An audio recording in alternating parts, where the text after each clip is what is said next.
Hello, welcome back to my YouTube channel, Dear Conversationist. Thank you for tuning in once again. And if you're just joining us for your very first time, I say a very big welcome to you. Welcome to Russ Network. And please do like, share, and subscribe. Above all, subscribe. Hey, for as many of you that have been watching this platform, I noticed something that more than 80% of you are not subscribed. Why is that? But you keep coming back to watch a lot of videos here. That means there are things that you relate with and that you want to also engage in. Conversations you want to engage in. So I don't get it. Why are you not subscribing? Hey, please subscribe, do comment, like, and share so that we can all grow together. Okay. So today we're going to be looking at episode 4 of the series, Diary of a Sexually Abused Child. It's such an ugly topic, but as unfortunate as that is, we've got to really talk about it regardless, yeah? We're going to be looking at the part 1A of this particular series of episode 4. So this is episode 4, part 1A. And you've given it a title, The Abuse Effect. Remember the last time we talked about how grooming looks like. The moment you're being groomed, what happens is you just start giving in to anything they tell you, especially as a child. We are not dealing with, all the teenagers or adults now, but even at the teenage age, that's what happens. So the moment that happens, you start giving in to the demands of the person who's abusing you, because most of the time, the person who's abusing you is way older. It's mature. They've played on your psychology. They've learned your ways. They know your weak spots as a child. Remember, children have feeble minds, and we've all been children. So they play with your mind a lot. And then they just start getting you to do what they want. They get you to start getting you to touch them the way they want, kiss them the way they want. It's no longer a peg. It's no longer that loving hug. It's everything is sexualized at this point. That's what I'll say. They sexualize everything. And then when you try to act like you don't like, uncle, I don't understand what's going on. I don't understand why you're touching me the way you do. This is abnormal. What do? They play again on your psychology. The abuse effect. The abuser turns him. So suddenly the tables turn. The abuser becomes the abused. Yeah, the abuser becomes the abused. You're like, why are you not being nice to your uncle?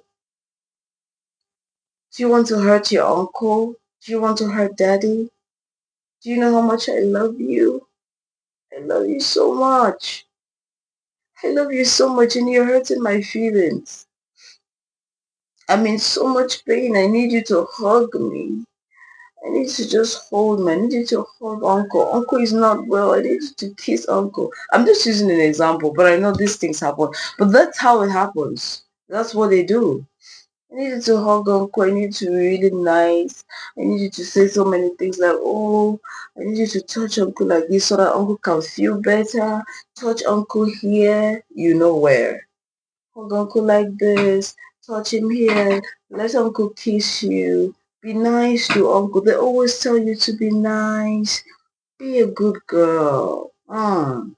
Be a good girl. Don't be naughty. You're being a bad girl. And when they're saying be a good girl now, as a child, there's this guilt you start to feel because you have the memory. You have a very fresh memory of how nice this person has been. They tend to remind you all the time. And they don't just remind you verbally, they act it. They keep being friendly. They keep buying you things. They keep pushing you towards that place of appreciation, but it's actually a place of slavery. If you're watching this, and of course, I know that most of the people watch this are adults, but if you're an adult, you already know that there's a level of honor that when you overdo it, it becomes you're more like you become a slave. There's some kind of help that if you receive from somebody, you become their slave, especially in desperate times when you really need help. Let's use a good example like people who are in politics, right? Who are in government business, right? Maybe you're running for office and some of these private businessmen, what do? They give you money for your campaign. I want you to just get a clear picture of what I'm trying to show, the scenario that I'm trying to project here. They give you money for your campaign. By the time you become president or governor or mayor or whatever, you know they are actually the ones who stipulate what the law is. They if the policies you if what it doesn't matter what your manifesto says. If it's getting in the way of their business, you have to adjust it to suit them. So you are literally their slave. You work for them. You don't work for the entire nation. No, you just work for a minute few. You just work for a few number of people. So that's what happens with the abuse effect.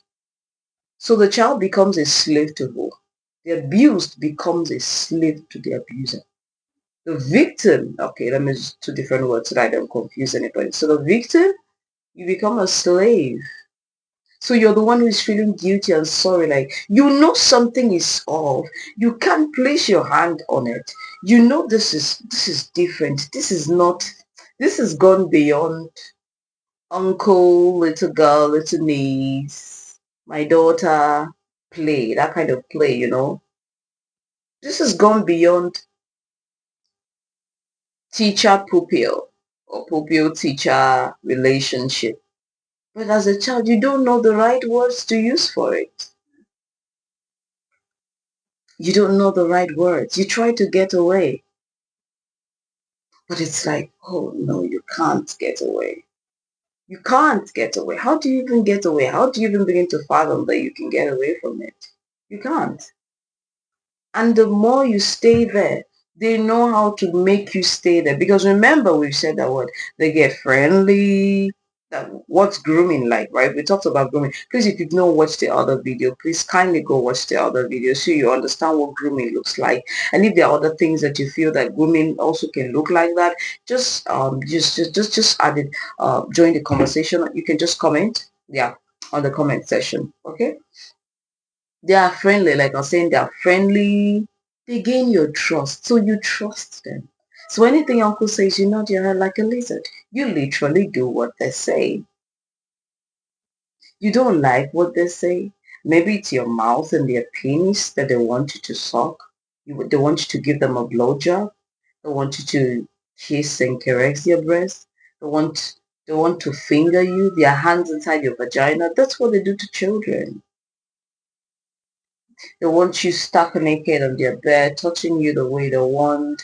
At first, they start maybe with tickling. It's just a tickle.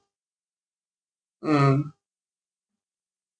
And then it moves from tickling. They say, okay, children love being tickled. Of course, anybody, there's this feeling of excitement that comes on when you tickle a child, right? Even a baby, you just be tickling and going and they're just giggling all the way to God knows where. That's how they get the child. And before you know it, the child is being sexualized. And all the bad things that you can think of begin to happen to that child. It's painful, but that's the abuse effect taking place. And the child doesn't even know it. When you realize that that's what has happened, either by somebody finding out or maybe a later age, I can tell you the pain is painful. It's very painful. Sadly, it is very painful.